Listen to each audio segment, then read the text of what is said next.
problem. Well, you mentioned, Secretary Albright, the pandemic before, and I mean, in that context, and that would be a situation that one might have imagined in a country like the United States would have drawn that country together, would have given a sense of commonality and common purpose. Do you think it's done that? Well, I think to some extent it has. I think that as we look around at the map and also pictures of people trying to follow the rules and understand that one's health depends on that of somebody else and the responsibilities that we have. So I think in terms of people themselves it has. What I've been troubled by is the politicization of it and kind of not taking responsibility and blame placing. What I find interesting more and more, I have to say, is that there is beginning to be more cooperation in our system between the federal government and the states. But I really have to say hats off to Australia. You guys have handled this very well. It's written up all the time in terms of how early you came to decisions about things and took steps. We, unfortunately, did not make decisions early enough, according to what I've read.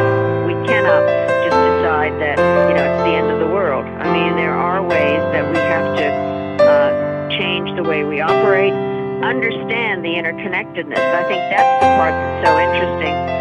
We're blaming the Chinese for what happened, but the bottom line is we depend on the masks that they make, or if they are the ones that invent the vaccine, will we say no? So I think we need to figure out where we cooperate, where we compete. Well, I think, frankly, I would be doing almost the opposite of what's going on, which is to explain that a country, even as big as the United States, it needs partners. It's very important.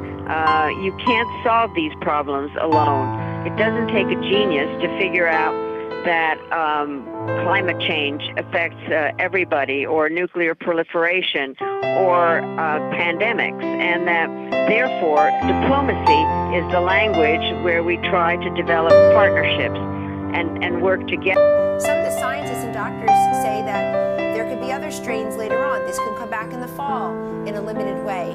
This is COVID-19, not COVID-1, folks. And so you would think the people charged with the World Health Organization a name for the disease, and it is COVID-19. 实际上，特朗普的态度随着疫情走势在不断变脸。美国有线电视新闻网 CNN 主持人法里德·扎卡利亚就梳理了特朗普在中国态度上的变脸时间线，回顾美国政府如何假装失忆，前后不一。扎卡利亚表示，看完这些不难发现，2个月前特朗普还在赞扬中国抗疫和中国紧密合作，如今却态度180度转弯，在多个场合污名化中国，指责中国隐瞒疫情。It is those misjudgments that have significantly worsened the COVID-19 crisis in America. Now, to deflect blame from himself, President Trump has decided to bash China.